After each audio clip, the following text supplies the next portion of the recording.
서울 강남 한복판, 눈발이 흩날리는 겨울 아침이었다. 윤아는 늘 그렇듯 새벽 초차를 타고 엔드아포즈, 몰라이트 카페 엔드아포즈에 도착했다. 좁고 따뜻한 카페 안은 아직 불이 켜지지 않았고 윤아는 익숙한 손놀림으로 청소를 시작했다. 그녀는 서울대학교 사회복지학과 3학년, 낮에는 강의, 밤에는 카페에서 아르바이트를 하며 병원에 계신 어머니의 병원비와 자신의 학비를 감당하고 있었다. 엔드코트, 서윤아 씨, 주문 실수 한 번만 더 하면 이번 주 스케줄 전면 조정이야. 엔드코트. 점장님의 목소리는 냉랭했다. 윤아는 고개를 깊게 숙이며 엔드코트, 죄송합니다 엔드코트 라고 작게 속삭였다. 요즘 들어 그녀는 자주 실수했다. 밤새 간병 후 수업을 듣고 바로 출근하는 삶은 점점 그녀의 몸과 마음을 갉아먹고 있었다. 그날 카페는 유난히 봄겼다. 눈이 와서인지 손님들은 따뜻한 실내로 몰려들었고 윤아는 커피 머신 앞과 서빙 구역을 쉼없이 오가며 숨을 고를 새도 없었다. 그때였다. 카페 입구에서 종소리가 울리고 모든 시선이 동시에 그 문 쪽으로 향했다. 강지훈, 대한민국 10대 재벌 중 하나인 강그룹의 젊은 대표가 블랙 롱코트를 걸치고 들어왔다. 그의 존재감은 공간의 공기를 바꾸었다. 직원들의 자세는 순간 고다졌고 주변 테이블의 손님들조차 웅성거렸다. 윤아는 당황했지만 최대한 침착한 표정을 지으며 그에게 다가갔다. 엔드코트, 어서 오세요. 무엇을 도와드릴까요? 엔드코트. 그녀의 목소리는 떨렸고 손에 쥔 주문패드마저 땀으로 미끄러졌다. 따뜻한 아메리카노, 서둘러 주세요. 강지훈의 목소리는 낮고 단호했다. 윤아는 고개를 숙이고 재빨리 돌아섰다. 주문한 커피를 정성껏 만들고 조심스럽게 그의 테이블에 내려놓았지만 순간 뒤에서 한 아이가 뛰어가며 그녀의 어깨를 스치자 그녀의 손끝이 살짝 흔들렸고 커피잔이 미세하게 기울었다. 죄송합니다. 윤아는 즉시 냅킨을 꺼내 닦으려 했으나 강지훈은 이미 일어나 있었다. 엔드코트, 이 카페는 VIP 고객 앞에서도 이렇게 실수합니까? 엔드코트. 그의 목소리는 카페 안을 가득 채웠고 손님들은 숨을 죽였다. 윤아는 머리를 숙이며 런신 사과했다. 정말 죄송합니다. 의도하지 않았습니다. 아이가 지나가면서 핑계 대지 마세요. 서비스는 핑계로 메워지지 않죠. 강지훈의 눈빛은 차갑고 단호했다. 그때 윤아의 눈이 테이블 구석 어딘가를 스치며 멈췄다. 그곳에는 작은 반짝임이 있었다. 햇빛이 유리창 사이로 스며들며 그 빛을 더욱 선명하게 비췄다. 그녀는 그것을 조심스럽게 집어들었다. 순백의 다이아몬드 반지. 그 순간 윤아의 심장은 두 배로 뛰었다. 이 반지, 이건...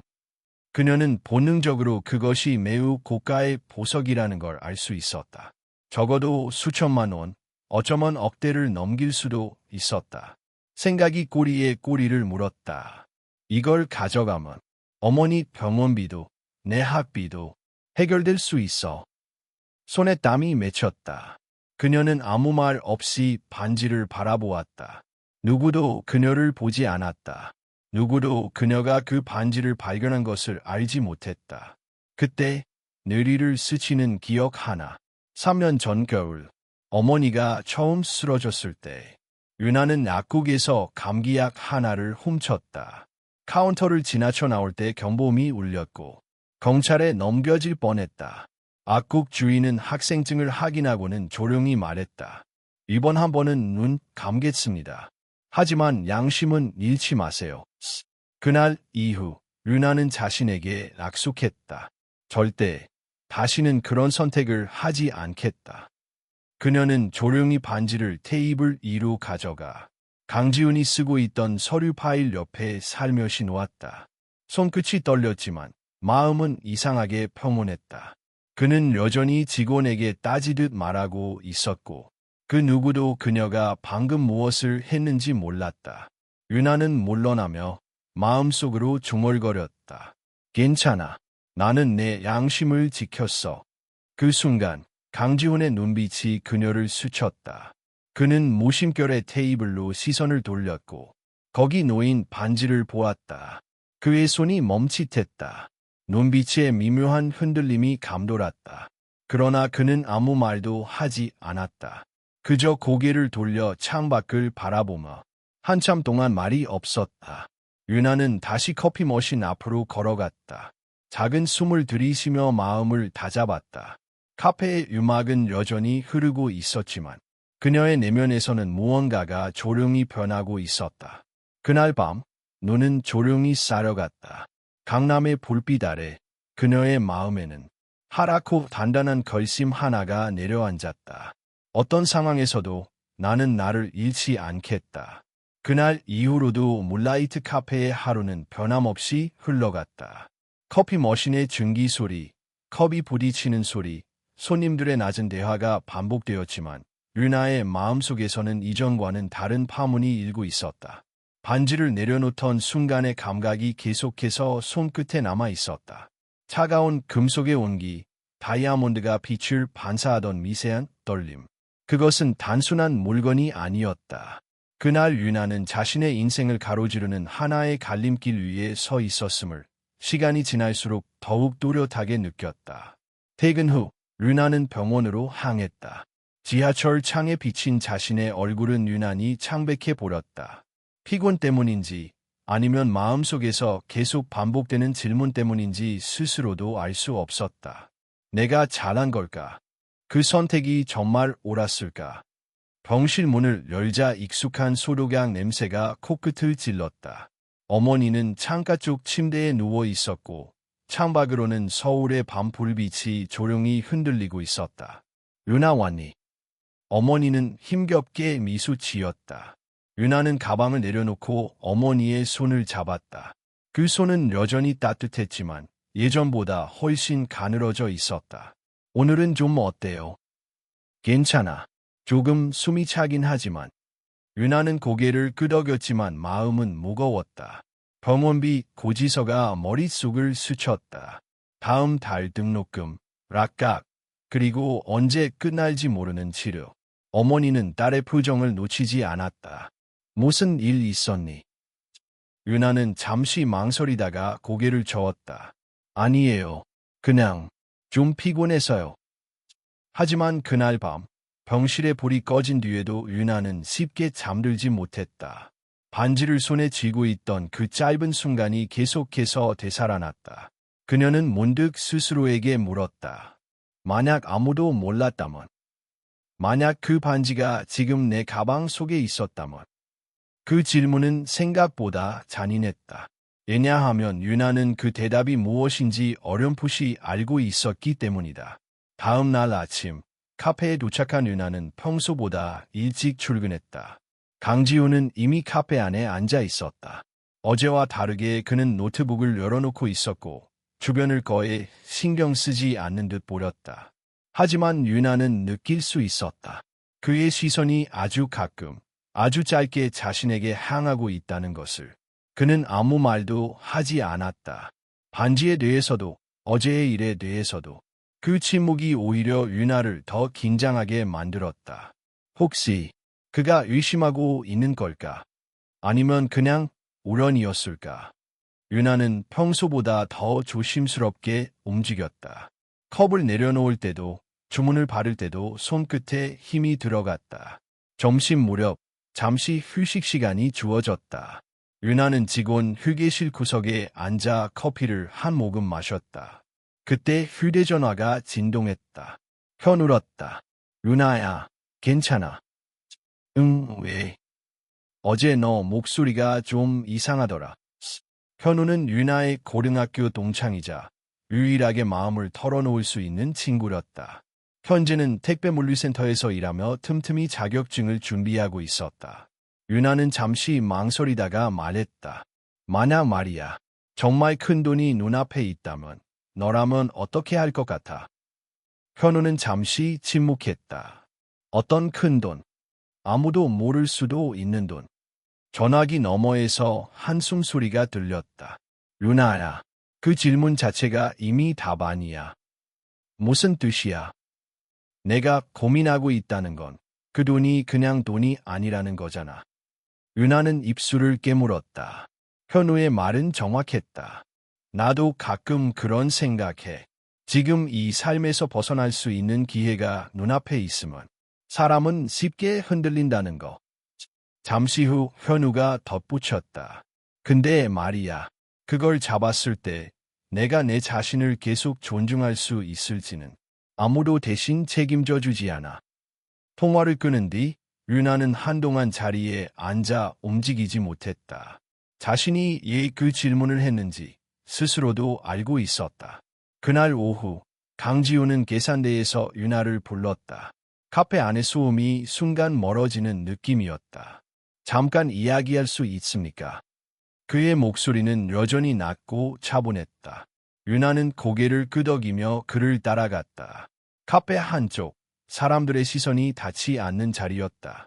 어제 제가 두고 간 반지 말입니다. 윤아는 심장이 내려앉는 것을 느꼈다. 네.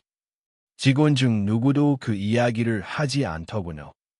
그는 윤아를 똑바로 바라보았다. 혹시 보신 적 있습니까? 윤아는 숨을 깊이 들이쉬었다. 도망칠 수 없는 순간이었다. 네, 봤습니다. 그녀의 목소리는 작았지만 흔들리지 않았다. 그래서 테이블 위에 다시 올려두었습니다. 강지우는 잠시 아무 말도 하지 않았다.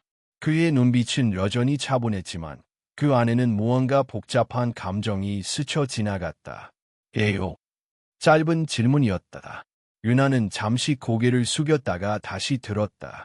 그게 제 것이 아니었기 때문입니다. 그는 미세하게 눈썹을 찌푸렸다. 그 반지의 가치를 알고 있었습니까? 대략은 no. 그럼에도 불구하고 윤아는 잠시 침묵했다. 그 질문은 단순한 확인이 아니었다. 그는 그녀의 선택을 이해하려 하고 있었다. 제가 가질 수 없는 것은 처음부터 제 것이 아니라고 생각했습니다. 강지호는 천천히 고개를 끄덕였다. 그 순간 그의 눈빛에 처음으로 감정이 실렸다. 의심도 분노도 아닌 설명하기 어려운 혼란이었다. 사람들은 보통 그렇게 생각하지 않습니다. 그가 말했다. 기회가 있으면 잡으려고 하죠. 윤아는 조용히 대답했다. 저도 흔들렸습니다. 그 솔직한 한마디에 그의 표정이 아주 조금 누그러졌다.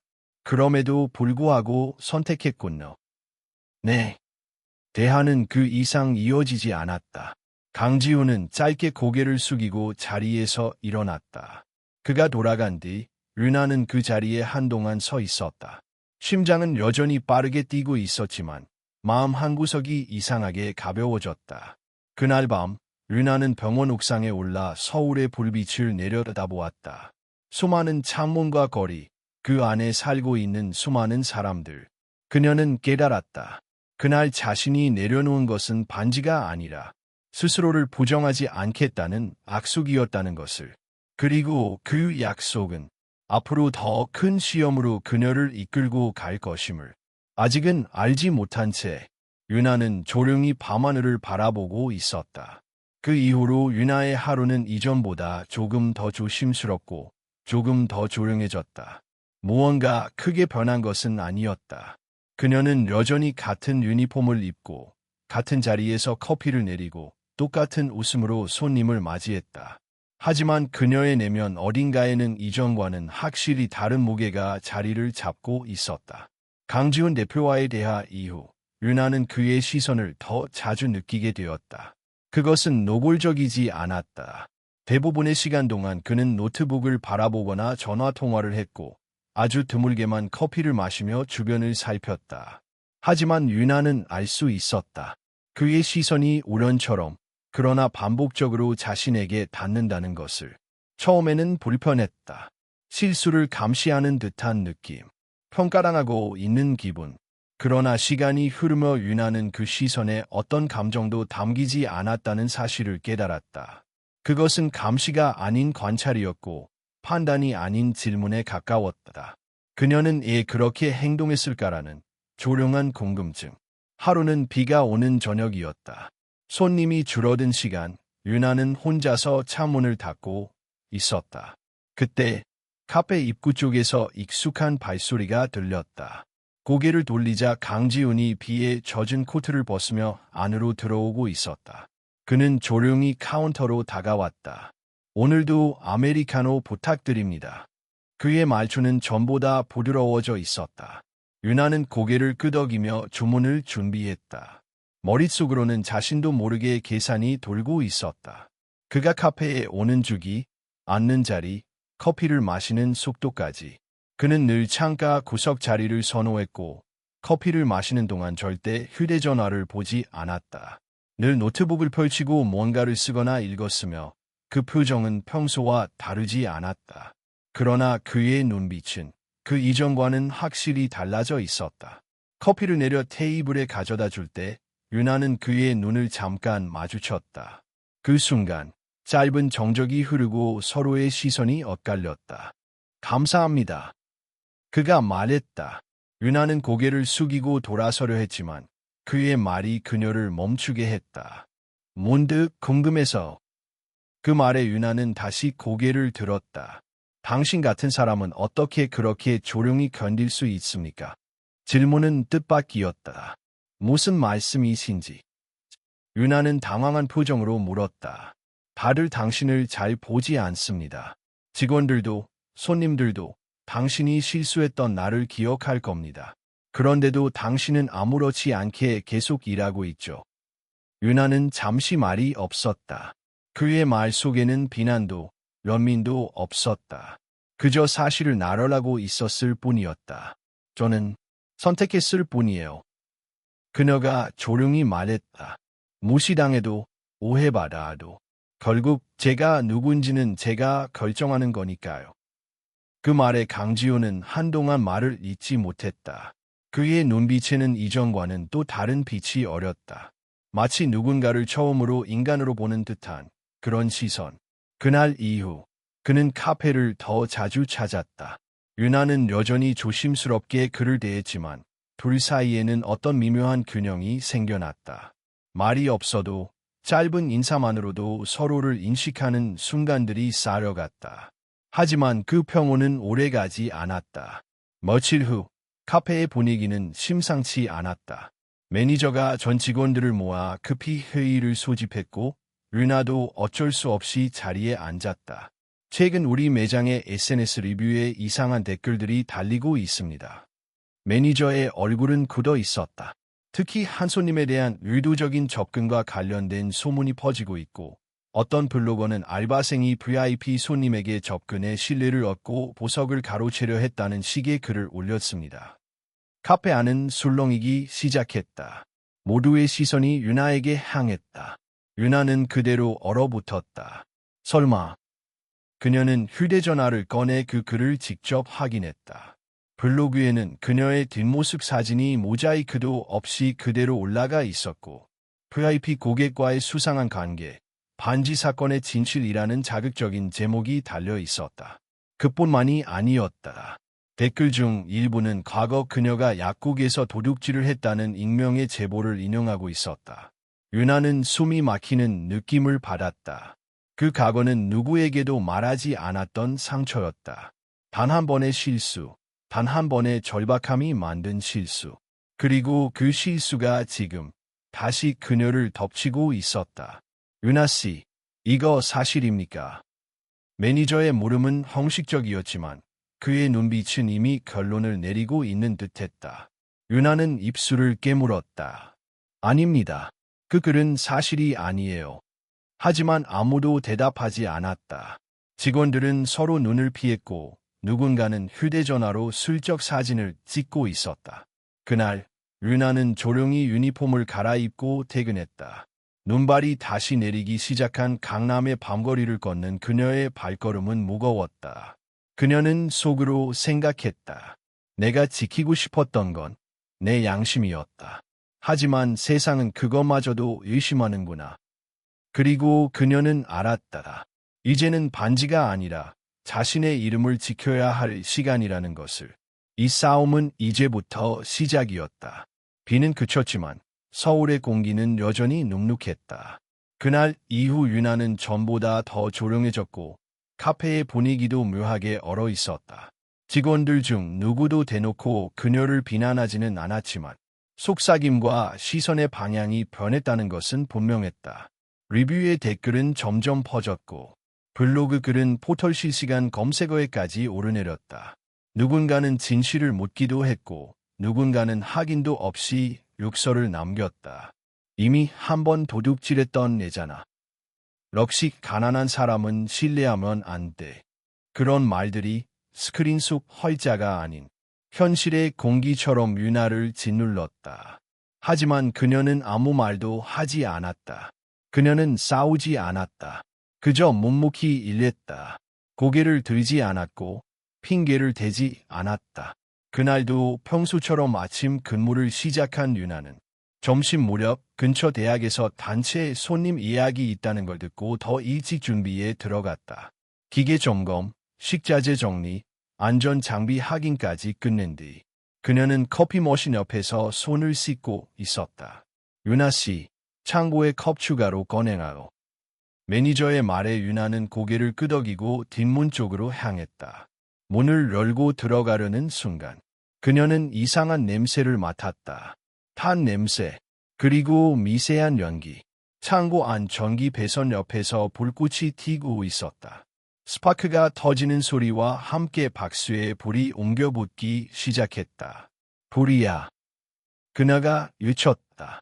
매장 안은 순식간에 혼란에 빠졌다. 손님들은 의자를 넘어뜨리며 뛰어나갔고 직원들은 카운터 뒤로 숨거나 소리를 질렀다. 유나는 본능적으로 소화기를 들고 창고 안으로 다시 들어갔다. 연기가 눈을 자극했고 그녀는 한 손으로 입과 코를 가렸다. 한 손으로는 소화기 핀을 뽑고 불길을 향해 본사하기 시작했다. 서른아 씨, 위험해요. 나라오. 누군가가 소리쳤지만 유나는 돌아보지 않았다. 비상구 방향으로 연기가 퍼지는 걸 본 그녀는 매장 안을 향해 외쳤다. 비상구는 오른쪽입니다. 창문 열고 천천히 이동하세요. 그녀의 목소리는 작았지만 분명했다. 그때 반대편 테이블 쪽에서 기침 소리가 났다. 하얀 연기 속에 누군가 앉아 있었다. 유나는 망설이지 않고 그쪽으로 달려갔다. 가까이 가보니 그 사람은 다름 아닌 강지훈이었다. 노트북을 정리하던 중 연기를 마신 듯 의자에 주저앉아 있었다. 대표님, 괜찮으세요? 유나 씨. 그는 흐릿한 눈으로 그녀를 바라보았다. 기침이 이어졌고 호흡이 고르지 않았다. 유나는 그의 팔을 잡고 몸을 낮춘 채 천천히 일으켰다. 여기 위험해요. 나가야 해요. 그녀는 그를 보축하며 비상구 쪽으로 걸었다. 카페 안은 연기로 가득했고 불꽃은 이미 바닥 카페트에 옮겨붙고 있었다. 간신히 문을 열고 바깥으로 빠져나온 순간 응급 사이렌 소리가 들렸다. 구급차와 소방차가 동시에 도착했다. 유나는 강지훈을 직원에게 맡긴 뒤 그제야 비로소 다리에 힘이 풀려 주저앉았다. 그녀의 셔츠는 연기와 먼지로 검게 물들었고 손에는 작은 화상 자국이 남아 있었다. 이 사람 먼저 봐주세요. 그녀는 구급대원에게 강지훈을 가리켰다. 소방관 한 명이 그녀에게 다가왔다. 당신이 불 끈 사람입니까? 유나는 고개를 끄덕였다.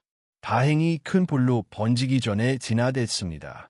당신 아니었으면 매장 전체가 위험했을 겁니다. 그 말에 주변 사람들의 시선이 그녀에게 집중됐다. 기자처럼 보이는 누군가가 사진을 찍고 있었고 손님 중 몇몇은 유나의 이름을 물었다. 하지만 유나는 대답하지 않았다. 그저 조용히 일어나 병원으로 가라 할 것을 생각했다. 며칠 후 포털 뉴스에 한 기사가 올라왔다. 화재 속에서 손님 구한 알바생. 그녀는 누구인가? 사진 속 유나는 연기에 젖은 얼굴로 강지훈을 부축하고 있었다. 이전의 소문과 비난은 흔적도 없이 사라졌다.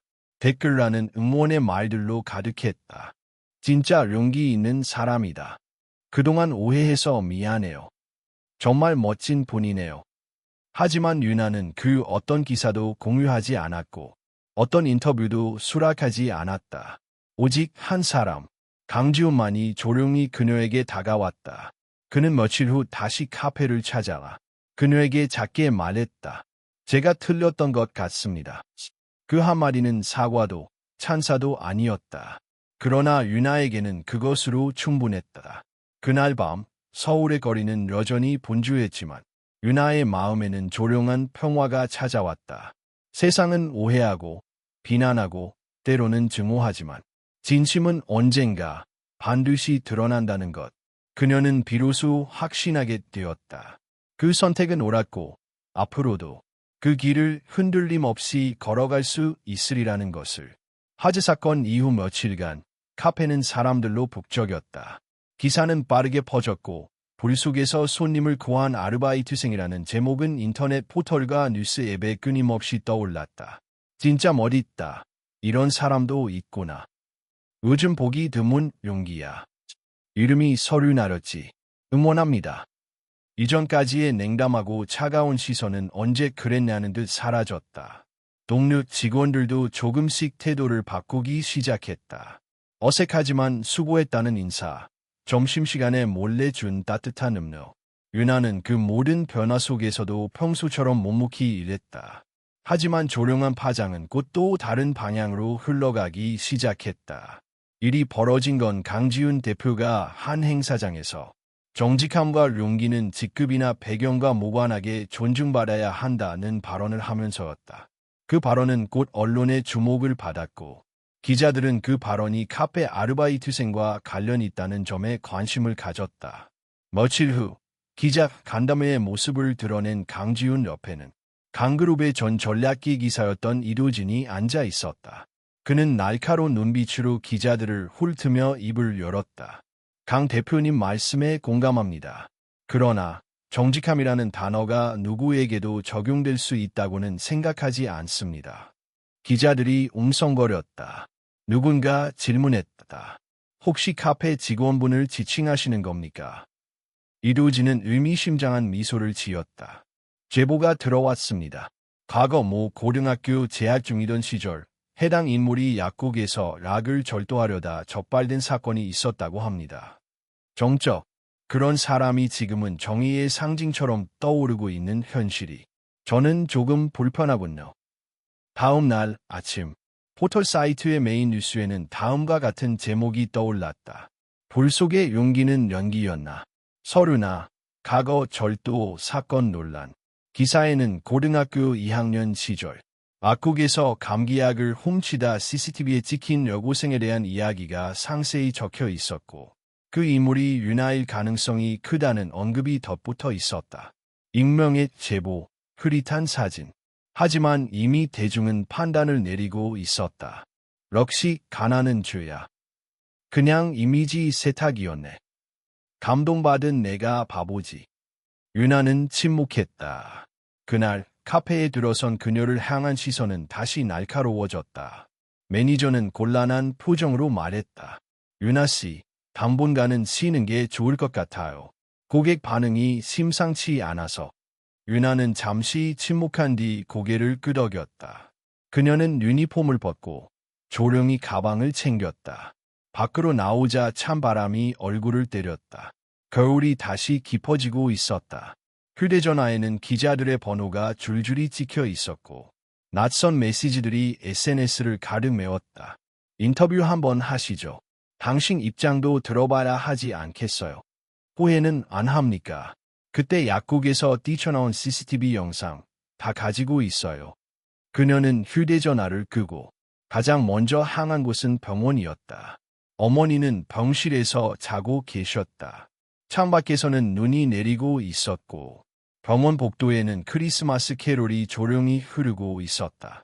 유나는 어머니의 손을 꼭 잡았다. 한없이 말없이 조용히 무너지는 마음을 붙잡기 위해 그저 침묵으로 자신을 감쌌다. 다음 날 아침 그녀는 조심스레 병원 옥상으로 올라갔다. 차가운 바람이 머리를 스쳤고 도시의 건물들이 새하얀 안개 속에 가려져 있었다. 그녀는 스스로에게 묻고 또 물었다. 정직했지만 결국 이렇게 됐어. 사람들은 기억하지 않아. 진심보다 과거 하나가 더 중요하니까. 그 순간 누군가 뒤에서 조용히 다가와 말했다. 그 사진 제가 보냈습니다. 유나는 놀라 뒤를 돌아봤다. 박현우, 그녀의 친구였다. 뭐라고? 그 CCTV 사진. 예전 내 지인이 가지고 있었어. 너를 도우려고 한 건 아니야. 오히려 내가 그런 과거를 가졌다는 걸 받아들이고 싶지 않아서. 이게 너였다는 걸 인정하기 싫었어. 유나는 말이 없었다. 현우는 고개를 숙인 채 덧붙였다. 근데 지금 보니까 그때 그 한 번의 실수가 내가 어떤 사람인지를 결정짓는 건 아니었더라. 너는 그 이후로 한 번도 도망치지 않았고 지금도 누구보다 당당하게 서 있어. 유나는 눈을 감았다. 세상은 끊임없이 사람을 평가하고 잘못 하나로 낙인을 찍는다. 하지만 진짜 중요한 건 그 잘못 이후의 선택이라는 것을 이제 그녀도 그녀 주변의 사람들도 조금씩 깨닫기 시작했다. 그녀는 병원 옥상 난간에 손을 올리고 차가운 철제의 표면을 느끼며 다짐했다. 더 이상 도망치지 않겠다. 이제는 스스로 말할 시간이다. 눈은 그치고 겨울의 햇살이 드물게 서울 하늘을 비추고 있었다. 하지만 유나에게 그날의 햇살은 차갑기만 했다. 그녀는 며칠째 카페에 나가지 않고 있었다. SNS는 여전히 그녀의 이름으로 뒤덮여 있었고 가짜 영웅, 이선자, 이미 도둑인 사람이라는 낙인이 마치 진실인 듯 굳어지고 있었다. 휴대전화를 끄고 살아보려 했지만 세상은 쉽게 그녀를 잊지 않았다. 어느 날 그녀는 병원에서 퇴원 수속을 마친 어머니와 함께 집으로 돌아오고 있었다. 비록 완치가 아니더라도 더 이상 입원 치료가 힘들다는 병원의 판단이었다. 집으로 돌아오는 길, 택시 안에서 어머니가 말했다. 사람들이 뭐라 해도 너는 내가 어떤 사람인지 알잖니. 하지만 아무도 믿지 않아요. 유나는 창밖을 보며 중얼거렸다. 다른 애가 나쁜 사람이라고 확신해요. 한 번 실수했던 사람은 두 번 기회를 얻을 자격이 없다고 생각하는 세상이니까요. 어머니는 한참을 말없이 있다가 조용히 입을 열었다. 기회는 남이 주는 게 아니란다. 스스로 만들어가는 거지. 용기라는 건 때로는 혼자서 세상을 향해 서는 거야. 그 말은 유나의 마음 깊은 곳에서 잔잔한 물결을 일으켰다. 그날 밤, 유나는 오랜만에 카페 앞을 찾았다. 입구 근처에 서 있는 낯익은 인물, 강지훈이었다. 그는 그녀를 보자마자 다가왔다. 평소의 무표정 대신 걱정이 스친 얼굴이었다. 오랜만입니다. 네. 잘 지내고 있습니까? 유나는 대답하지 않았다. 대신 눈을 마주보았다. 당신은 알고 있었죠. 그 반지 사건, 그때의 진심도. 그런데 왜 아무 말도 안 했습니까? 강지훈은 잠시 고개를 숙였다. 회사 내부 상황이 복잡했습니다. 이도진이 이사직에서 물러난 이후 언론 플레이를 준비하고 있었어요. 그가 당신을 거론할 거라는 건 몰랐지만 이 정도 파장이 있을 거란 예감은 있었습니다. 그럼에도 침묵하셨죠. 유나의 목소리는 차분했지만 단단했다. 예나고. 강지훈은 한숨을 쉬었다. 두려웠습니다. 내가 무언가를 말하면 회사에 치명적일 수 있다는 것을 알았거든요. 유나는 고개를 끄덕였다. 그의 솔직함은 그녀를 조금 놀라게 했다. 그런데 말입니다. 그가 다시 입을 열었다. 이제는 더는 침묵할 수 없다고 느낍니다. 며칠 뒤 강지훈은 공식 기자회견을 열었다. 장소는 강그룹 본사 1층 컨퍼런스룸. 수십 명의 기자와 방송사 카메라가 그를 향하고 있었다. 그는 단상에 올라 마이크를 잡았다. 먼저 오늘 이 자리에 서게 된 이유는 최근 온라인상에서 퍼지고 있는 서류나 씨에 대한 루머와 관련해 강그룹의 입장을 명확히 밝히기 위함입니다. 기자들의 손이 분주히 움직였다. 몇몇 언론과 개인이 제기한 그녀의 과거는 사실입니다. 하지만 그 사건은 미성년자 시절 낙값을 감당하지 못해 절박한 상황에서 일어난 일이었고 당시 피해자는 그녀를 용서하고 경찰에도 신고하지 않았습니다. 그 이후 그녀는 단 한 번도 비슷한 잘못을 반복하지 않았고, 이번 카페 화재 사건에서는 자신의 안전도 돌보지 않고 고객들을 구했습니다. 저 역시 그 자리에 있었고 그녀에게 생명을 비췄습니다. 기자들이 놀란 표정으로 서로를 바라보았다. 그녀의 용기와 진심은 단지 뉴스로 소비되어선 안 됩니다. 한 사람의 과거가 미래를 결정짓지 않도록 우리는 다시 생각해야 합니다. 기자 중 한 명이 손을 들었다. 이 발언이 회사에 타격을 줄 수 있다는 건 알고 계십니까? 강지우는 단호하게 대답했다. 알고 있습니다. 하지만 더 이상은 나 혼자만 안전한 자리에 서고 싶지 않습니다. 그의 눈빛은 흔들림 없었다. 그 회견은 곧바로 생중계되었고 전국적으로 반향을 일으켰다. 드디어 진짜 어른을 봤다. 이런 회장님 밑에서 일하고 싶다. 용기란 저런 거지. 그리고 사람들의 시선은 다시 윤아에게로 향했다. 이번엔 조롱이나 비난이 아니라 물음과 반성, 그리고 관심이었다. 그녀는 여전히 아무 말도 하지 않았다. 그저 조용히 병원 복도를 걷고 있었다. 그러다 문득 간호사 한 명이 다가와 인사했다. 서류나 씨 맞으시죠? 네, 그런데요. 제가 기사 봤어요. 저도 예전에 힘든 시절에 잘못된 선택을 한 적이 있는데 그 기사 덕분에 위로받았습니다. 그녀는 작게 웃으며 말했다. 감사합니다. 정말 감사합니다. 윤아는 처음으로 자신의 이름이 누군가에게 부끄러움이 아닌 위로가 되었다는 것을 느꼈다. 그날 밤 그녀는 다이어리를 꺼내 한 문장을 적었다. 진실은 때로 늦게 도착하지만 그것이 도착했을 때 가장 큰 침묵을 부순다. 병실은 따스한 햇빛으로 가득했다. 그날 오후 윤아는 어머니와 함께 병원 옥상으로 천천히 올라가고 있었다. 의사의 허락 아래 짧은 산책이 허용되었고 윤아는 오래전부터 이 시간을 기다려왔다. 오랜만에 공기 좀 마시니까 살 것 같네. 어머니는 힘겹게 웃으며 말했다.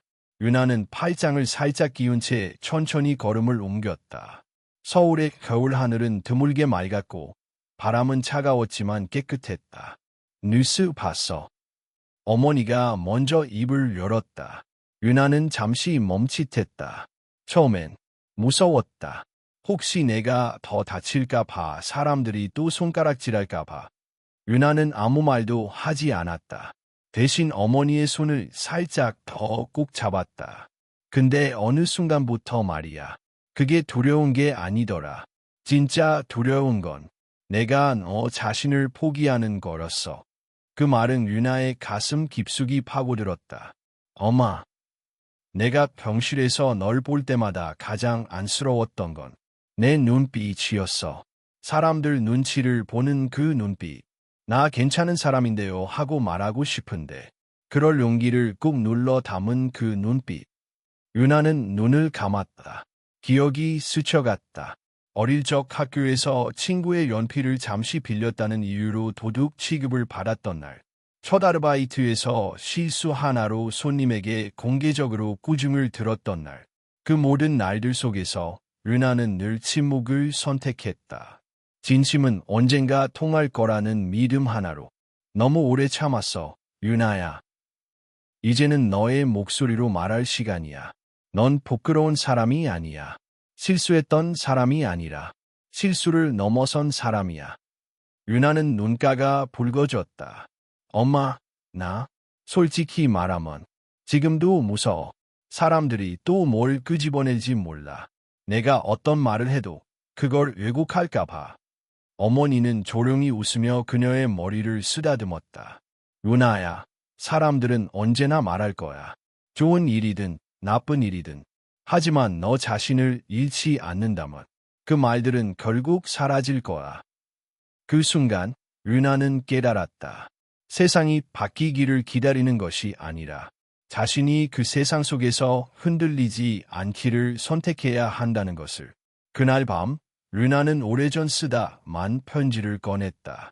수년 전 락국에서의 실수 이후 자신에게 보내려다 쓰다 멈춘 편지였다. 그 안에는 자책과 후회, 그리고 다짐이 뒤섞여 있었다. 이제는 쓸 수 있어. 유나는 다이어리를 펴고 새로운 페이지에 천천히 글을 써내려갔다. 서윤아, 너는 완벽한 사람은 아니지만 충분히 존중받을 자격이 있는 사람이다. 너는 너의 실수를 외면하지 않았고 그 실수 위에 정직함을 쌓아왔다. 누가 뭐라 해도 그걸 부정하지 마. 왜냐하면 내가 지켜낸 건 단지 이름이 아니라 내 엄마의 믿음이니까. 그녀는 펜을 내려놓고 조용히 눈을 감았다. 마치 처음으로 스스로를 용서할 수 있게 된 느낌이었다. 며칠 뒤 한 방송사에서 연락이 왔다. 서윤아 씨, 혹시 인터뷰 의향 있으신가요? 이번 주말에 진심의 기록이라는 다큐멘터리 특집이 있는데 당신의 이야기를 소개하고 싶습니다. 유나는 한동안 대답을 망설였다. 그동안 그녀는 수많은 제안을 거절해왔다. 카메라 앞에 서는 것은 부담이었고 자신의 말이 또 왜곡될까 두려웠다. 하지만 이번엔 달랐다. 그녀는 조용히 말했다. 조건이 있어요. 네, 말씀하세요. 사람들이 알고 싶어하는 용감한 아르바이트생이 아니라 있는 그대로의 서윤아로 소개해주세요. 실수도 했고 아팠고 넘어졌지만 다시 일어난 사람으로요. 프로듀서는 잠시 말이 없었다가 조용히 대답했다. 그 이야기가 우리가 가장 전하고 싶은 진심입니다. 그날 밤, 유나는 어머니와 함께 다시 병원 옥상에 올랐다. 이번엔 두 사람 모두 한 걸음 더 편안한 얼굴이었다. 엄마, 이제 내 목소리로 말해볼게요. 그래, 그게 너니까. 유나는 하늘을 올려다보았다. 서울의 불빛은 여전히 바쁘고 차가웠지만 그 사이사이로 어렴풋이 봄의 기운이 느껴지고 있었다. 그녀는 속으로 조용히 중얼거렸다. 나는 내가 살아온 시간과 나를 믿어준 사람들의 얼굴을 위해 더 이상 고개 숙이지 않겠다. 스튜디오는 조용했다. 카메라와 조명 아래 유나는 하얀 의자에 앉아 있었다. 방송국의 다큐멘터리 프로그램 진심의 기록은 그날 저녁 생방송으로 방영될 예정이었다. 진행자는 온화한 중년의 여성 앵커였다. 수많은 사람들의 삶을 들어온 그녀였지만 오늘의 게스트를 앞에 두고는 신중한 표정을 감추지 않았다. 서윤아 씨, 긴장되시죠? 유나는 고개를 작게 끄덕였다. 솔직히 많이 떨려요. 카메라 앞에 서본 적도 없고 이렇게 제 이야기를 공적으로 말하는 게 처음이라서요. 앵커는 미소 지으며 고개를 끄덕였다. 그런데도 용기를 내주셔서 감사해요. 오늘 방송을 통해 많은 시청자분들이 그동안의 오해와 궁금함을 조금이나마 풀 수 있기를 바랍니다.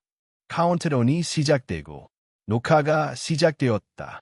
카메라 불빛이 켜졌고 방송은 오프닝 멘트가 끝난 뒤 본격적인 인터뷰가 시작되었다. 서윤아 씨, 지난 몇 주간 언론과 SNS, 사람들의 관심 속에서 굉장히 많은 감정의 시간을 보내셨을 것 같아요. 유나는 천천히 고개를 끄덕였다. 처음에는 무서웠어요.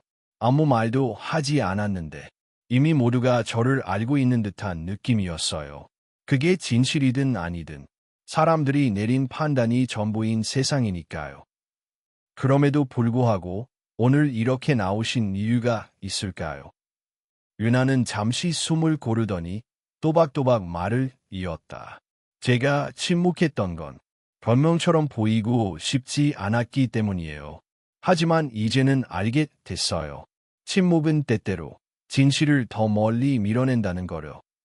한 번의 실수는 누군가에게는 평생 따라다니는 꼬리표가 될 수 있어요.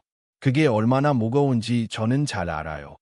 앵커는 잠시 말을 멈추고 자막을 따라 화면에 띄워지는 과거 사건의 사진들을 바라보았다. 몇몇 시청자분들께선 이렇게 생각하실 수도 있을 것 같아요. 한 번 죄를 지은 사람은 다시는 믿을 수 없다고요. 유나는 그 말에 고개를 끄덕이며 담담히 대답했다. 그 말 너무 잘 알아요. 저도 제 자신을 그렇게 생각한 적이 많았어요.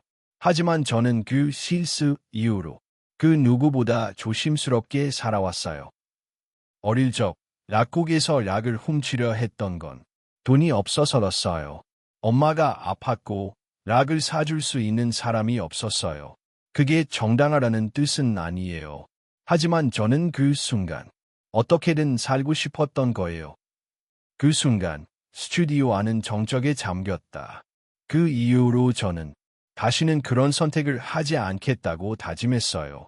작은 일 하나에도 최선을 다했고 정직하게 살기 위해 노력했어요.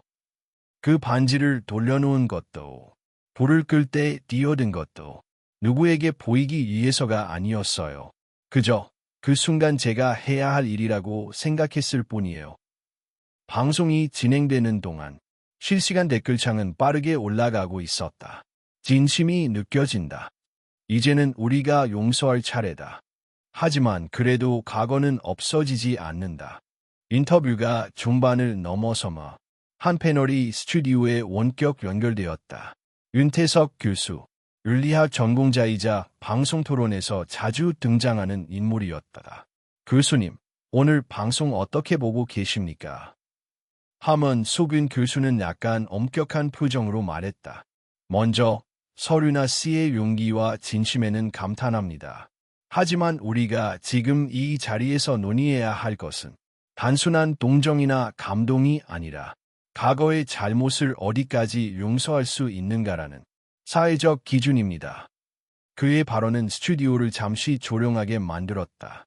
사회는 구성원의 신뢰 위에 세워집니다. 그 신뢰는 반복된 실수가 아니라 반성 이후의 변화에서 비롯되어야 하죠. 앵커가 조심스레 물었다. 그렇다면 교수님은 서류나 씨의 경우는 어떻게 보시나요? 윤 교수는 잠시 생각하다가 말했다. 그녀가 보여준 삶의 태도와 선택은 분명히 우리가 배워야 할 부분이 있습니다. 하지만 그것이 과거를 완전히 지운다는 뜻은 아닙니다. 윤아는 고개를 끄덕였다. 맞아요. 저는 제 과거를 지우고 싶지 않아요. 부끄럽지만 그 과거가 있었기에 지금의 제가 있는 거니까요. 제가 바라는 건 사람들이 그 실수 하나로 저라는 사람 전체를 정의하지 않았으면 하는 거예요. 방송은 조용히 마무리되었다. 마지막으로 앵커는 말했다. 서류나 씨의 이야기가 우리 사회에 어떤 질문을 던졌는지 그 답은 시청자 여러분 각자의 몫입니다. 카메라 불이 꺼지고 스튜디오의 조명이 하나씩 줄어들었다. 윤아는 조용히 자리에서 일어섰다. 스태프들이 다가와 고맙다고 인사했고 앵커는 손을 잡으며 말했다. 용기 내줘서 고마워요. 당신의 이야기가 누군가의 두 번째 삶을 시작하게 만들 거예요. 스튜디오를 나서며 윤아는 하늘을 바라보았다. 긴 겨울이 끝나고 있는 듯했다. 그녀는 느꼈다. 자신이 조금은 가벼워졌다는 것을. 진실을 말한 사람은 비로소 다음 이야기를 써내려갈 수 있다는 것을. 방송 다음 날 아침, 윤아의 휴대전화는 쉴 새 없이 울렸다. 전화, 문자, SNS 메시지, 이메일, 모르는 번호와 낯선 이름들로 가득했다. 안녕하세요, 서륜아 씨. 저희는 힐링북스 출판사인데요. 에세이 출간에 관심 있으신지 여쭙고자 연락드렸습니다. 서륜아님, 저희는 엑스쇼핑 방송국입니다. 청춘의 얼굴이라는 프로그램에서 인터뷰 요청드리고 싶습니다. 한 브랜드에서 서륜아님을 모델로 모시고 싶다고 합니다. 청렴하고 신뢰 있는 이미지가 너무 잘 맞는다고. 윤아는 어지러웠다. 단 하루 사이 세상이 전혀 다르게 그녀를 바라보고 있었다. 어제까지 그녀는 실수한 과거를 가진 사람이었고 오늘은 진정성과 감동을 대표하는 인물로 떠올랐다. 그녀의 사진이 포털 사이트 메인을 장식했고 진실의 얼굴, 이 시대의 용기, 회복의 아이콘 같은 수식어들이 줄지어 붙었다.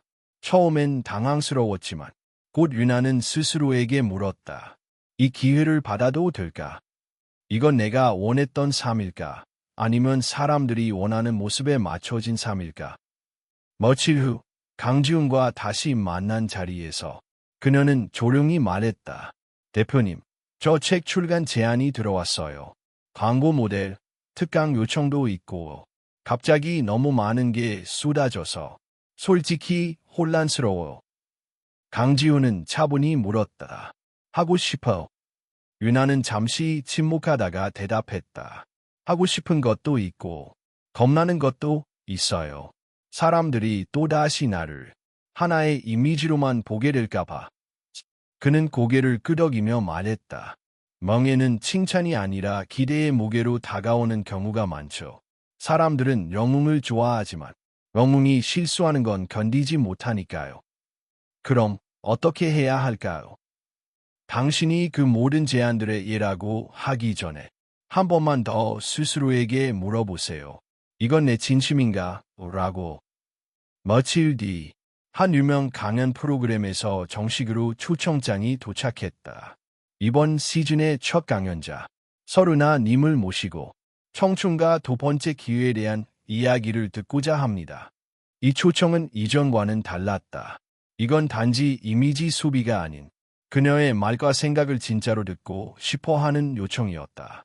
유나는 오래 고민한 끝에 그 초청을 수락했다. 강연 당일 무대 뒤편에서 대기 중인 유나는 숨을 깊게 들이쉬며 주머니 속 작은 종이를 꺼냈다. 그건 어머니가 손에 쥐어준 메모였다. 유나야, 사람들의 박수도 조롱도 너를 바꾸지는 못해. 너를 바꾸는 건 내가 스스로를 어떻게 기억하느냐야. 그녀는 그 문장을 천천히 읽고 눈을 감았다. 곧 무대 불이 켜지고 사회자의 소개가 이어졌다. 오늘 이 자리에 서기까지 수많은 오해와 시련, 그리고 묵묵한 선택의 시간을 견뎌온 한 사람을 모셨습니다. 여러분, 서른아님을 큰 박수로 맞아주세요. 무대 위에 선 유나는 조용히 고개를 숙여 인사했다. 관객들의 박수 소리가 멀게 느껴졌다. 그녀는 마이크를 잡고 말했다. 저는 한 번의 실수로 세상의 시선을 다르게 받았던 사람입니다. 그리고 다시 한 번의 선택으로 그 시선을 바꾸게 된 사람입니다. 오늘 저는 제 이야기를 완벽하게 하려는 것이 아니라 있는 그대로 전달하고 싶어요. 왜냐하면 지금의 저는 완성된 영웅이 아니라 여전히 실수할 수 있는 사람이기 때문입니다. 객석의 분위기가 가라앉았다. 제가 정말 바라는 건 이 사회가 두 번째 기회를 단지 성공한 사람들에게만 주지 않기를 바라는 거예요. 저처럼 운 좋게 이야기를 전할 수 있는 자리를 가진 사람만이 아니라 말할 용기도 기회도 없는 수많은 사람들에게 기회가 가라 한다고 믿습니다. 그리고 저 자신에게도 그렇게 말하고 싶어요. 유나야, 너는 아직도 불완전하지만 그럼에도 너는 계속 걸어가고 있다고. 그 말에 누군가가 조용히 눈물을 훔쳤고 객석 여기저기서 조용한 숨소리와 작은 박수가 일었다. 강연이 끝나자 수많은 메시지와 편지가 그녀에게 도착했다. 유나 씨, 저도 과거 때문에 숨죽이며 살아왔어요. 하지만 오늘부터는 저도 용기 내볼게요. 당신은 저의 거울입니다. 감사합니다. 그리고 부디 변하지 마세요. 하지만 한편에선 또 다른 목소리도 들려오기 시작했다. 결국 이미지 장사하나. 진정성도 돈이 되면 상품이지. 이제 그만 우려먹어라지. 그녀는 그 목소리에도 흔들리지 않았다. 과거엔 조용히 고개를 숙였던 그녀였지만 이제는 아니었다. 그녀는 스스로에게 다짐했다. 나는 나의 이야기를 누구보다 솔직하게 말할 자격이 있다. 그 이야기를 어떻게 받아들일지는 세상의 몫일 뿐이니까.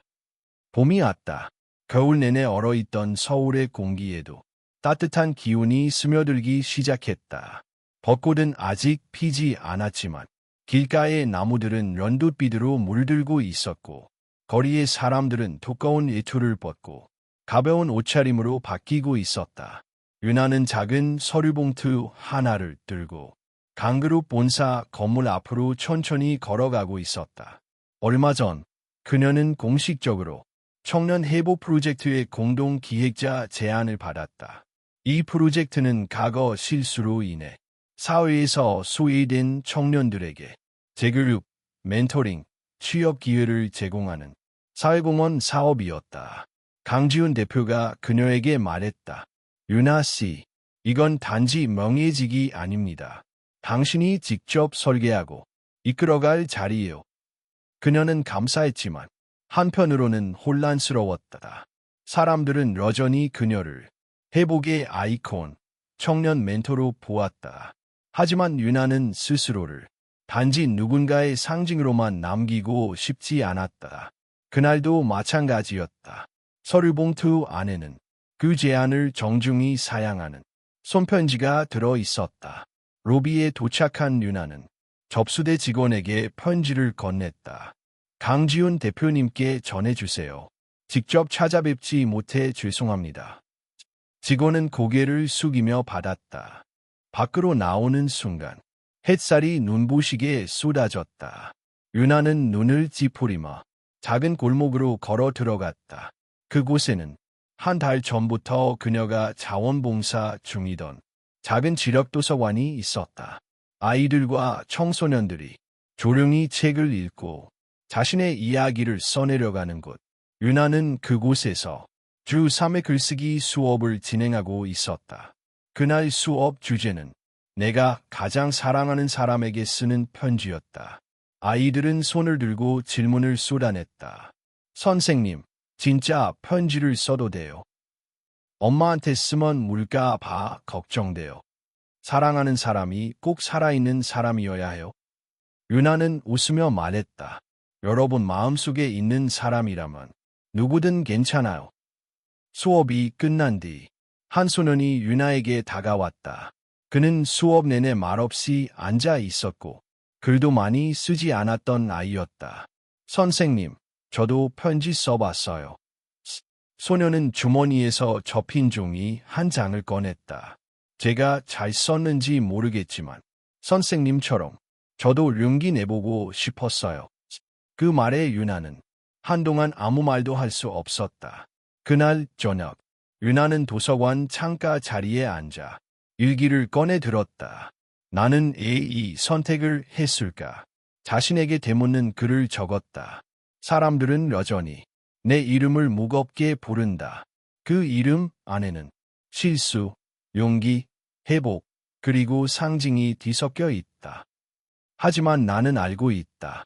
그 모든 단어들을 넘어 나는 그냥 나 자신이 되고 싶었을 뿐이라는 것을. 사람들의 기대는 때로 고마움보다 무거울 수 있다. 그 무게에 짓눌리기 전에 나는 나의 걸음을 다시 선택했다. 도움을 줄 수 있는 사람이 되기 위해 내가 꼭 유명할 필요는 없다.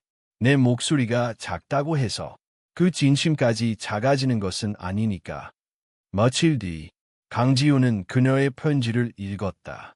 편지에는 이렇게 적혀 있었다. 대표님께 저에게 주신 제안은 평생 잊지 못할 귀한 기회였습니다. 하지만 저는 그 자리가 너무 크다고 느꼈습니다.